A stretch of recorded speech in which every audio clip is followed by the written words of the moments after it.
warahmatullahi taala wabarakatuh. Waalaikumsalam. Nahmaduhu wa nusalli ala rasulihil karim. Amma ba'd.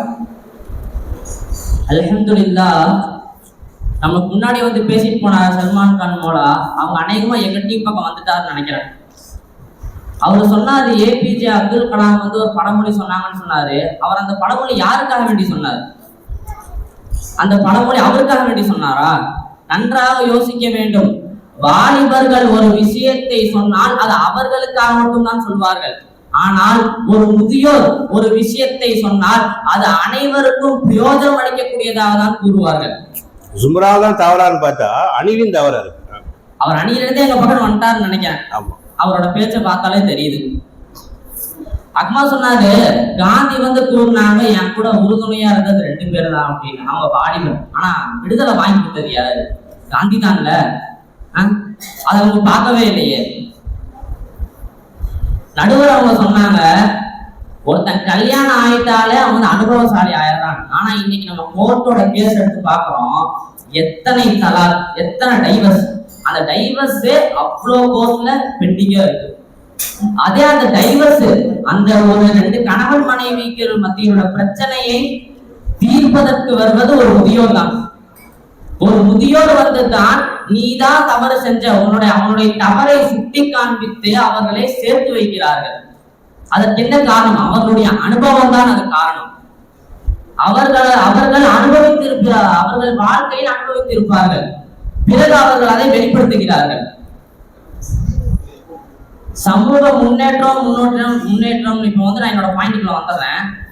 ஒருவன் சமூகத்தை முன்னேற்ற வேண்டும் என்றால் அவன் முதலில் அதற்காக அவன் வாழ்க்கையில் அவனுக்காக ஒரு நேரத்தை ஒதுக்க வேண்டும்.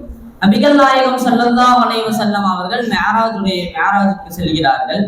சென்று விட்டு வரும்போது அங்கு ஒரு வயதோர் அனுபவசாலி மூசா அலைஹிஸ்ஸலாம் அவர்களை பார்த்து கேட்கிறார்கள், அல்லாஹ் தஆலா உங்களுக்கு என்ன கொடுத்தாங்க? மூசா கேட்கிறாங்க, மா ஃபரல ரப்பிக அலா உம்மத்திக, உங்களோட உம்மத்தின் மீது உங்களோட ரப்ப என்ன ஃபரலாக்கலாம் அப்படின்னு ரசூல் ஸல்லல்லாஹு அலைஹி வஸல்லம் கூறினாங்க, 50 வேளை தொழுகை ஃபரலாக்கலாம் அப்படின்னு மூசா அலைஹிஸ்ஸலாம் சொன்னாங்க.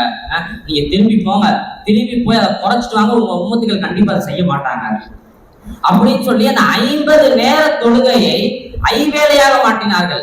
இன்றைக்கு நாம் இந்த 5 வேளை தொழுகைகளையே சரியாக தொழுகிறோமா என்றால் கிடையாது.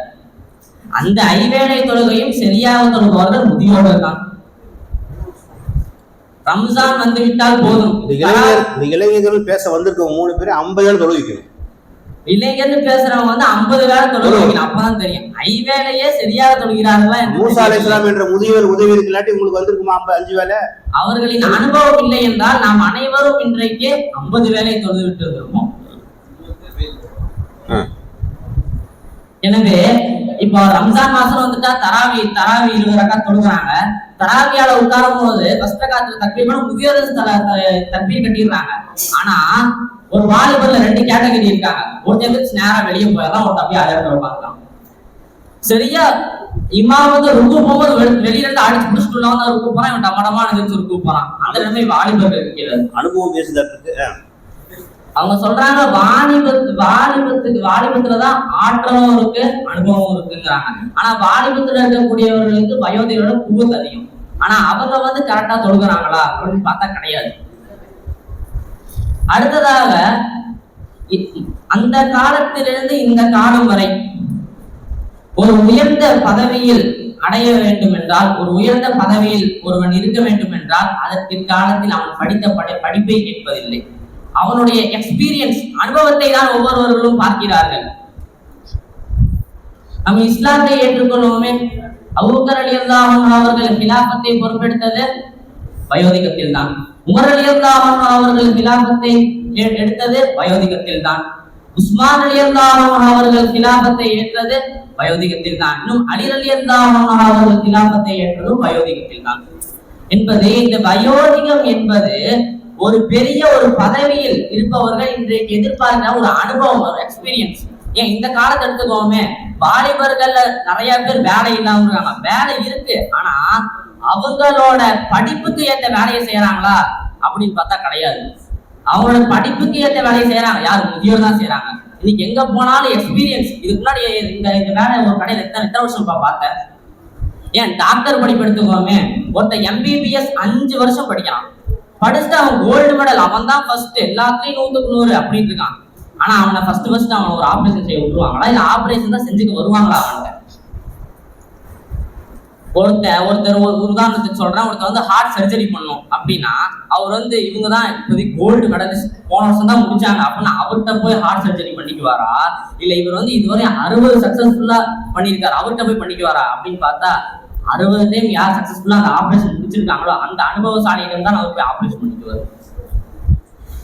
படிப்பு என்பது முக்கியம்தான், ஆனால் அந்த படிப்பை வெளிப்படுத்துவது அந்த வாலிபம், அந்த வாலிபத்தினுடைய அனுபவம் தான் அந்த வயோதிகத்தில் வெளிப்படுகிறது. அடுத்தபடியாக இன்றைக்கு நம் இஸ்லாமியர்கள் மிகவும் அந்தஸ்தில் குறைபாடுபடுகிறார்கள். ஹதீஸ்லே வருகிறது, இப்னு ஹப்பானில் பதிவு செய்கிறார்கள், அல் பரக்கத்து மஅ அகாபிரிக்கும், உங்களுடன் முதியோர்கள் இருப்பது உங்களுக்கு பரக்கத். ஆனால் இன்றைக்கு முதியோர் இல்லங்களில் இருக்கக்கூடிய முதியோர் இல்லங்களில் அதிகமானவர்கள் இருக்கிறார்கள். அவரெல்லாம் அவர் பிள்ளைகள் இல்லை என்று முதியோர் இல்லத்தில் இருக்கிறார்களா? இல்லை, பிள்ளைகள் இருக்கிறார்கள், இருந்தாலும் அவர்களை ஹோமில் வந்து விட்டு செல்கிறார்கள். இதனால் ஒரு வாலிபன் ஒரு தவறு செய்கிறான் என்றால் அந்த தவறை சுட்டி காண்பிப்பதற்கு ஒரு வயோதிகர் இல்லை. நீ செய்யறது இதான்ப்பா தப்பு, அவன் பாட்டுக்கு ஒரு முடிவு எடுத்தான். நடுவரே சொன்னாங்க, அந்த வாலிபங்கிறது கல்வில வந்து எதை வேணாலும் எடுத்துக்கலாம், அவன் நல்லதையும் எடுத்துக்கலாம் கெட்டதையும் எடுத்துக்கலாம். அதனால அங்க இருக்கக்கூடிய அவருடைய வீட்டில் இருக்கக்கூடிய முதியோர் அவன் செய்வது எது நல்லது, அவன் கற்பிப்பது எதை அவன் சரியாக செய்வான் என்பதை சுட்டி காண்பித்து அதை சரி செய்யக்கூடியவர்களாக இருக்கிறார்கள். நபிகள் நாயகம் ஸல்லல்லாஹு அலைஹி வஸல்லம் அவருடைய சுன்னத்துகளை பின்பற்றுபவர்கள் இன்றைக்கு நிறைய நபர்கள் வயோதிகர்கள் தான். நபி ஸல்லல்லாஹு அலைஹி வஸல்லம் அவர்கள் கனவு காண்கிறார்கள். அப்போ நபி ஸல்லல்லாஹு அலைஹி வஸல்லம் முன்னாடி ஒரு வயோதிகர் ஒரு வாலிபரும் இருக்காங்க. நபி ஸல்லல்லாஹு அலைஹி வஸல்லம் ஒரு மிஸ்வாக் இருக்கு. நபி ஸல்லல்லாஹு அலைஹி வஸல்லம் அவர்கள்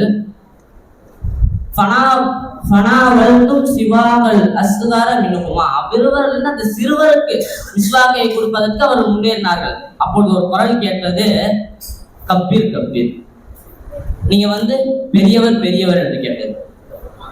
இப்போ அந்த இதில் நமக்கு என்ன தெரியுதுன்னா, நபிகள் நாயகம் ஸல்லல்லாஹு அலைஹி வஸல்லம் அவருடைய சுன்னத்துகளை பரிபூர்ணமாக அடுத்த ஒரு சமுதாயத்திற்கு எட்டி வைப்பது ஒரு முதியவர் தான் என்று நமக்கு நிதர்சனமாக தெரிகிறது. சமூக மாற்றத்திற்கு காரணம் வாலிபர்களும், ஆனால் வாலிபர்கள் ஒரு கருவியை போன்றுதான். அந்த கருவியை எப்படி பயன்படுத்தினால் சரியாக இருக்குமோ அவ்வாறு பயன்படுத்தக்கூடியவர் தான் முதியோர்கள். அதை எப்படி பயன்படுத்தினா நம்ம இஸ்லாத்துக்கு வெற்றி கிடைக்குமோ, இந்த சமூக மாற்றம் அடையுமோ அவ்வாறு சரியாக பயன்படுத்தக்கூடியவர்கள் வயோதிகர்களாகத்தான் இருக்கிறார்கள். எனவே சமுதாய மாற்றத்திற்கு மிகவும் காரணம் வயோதிகர் அனுபவம் என்ற உரையை முடித்துக் கொள்கிறேன்.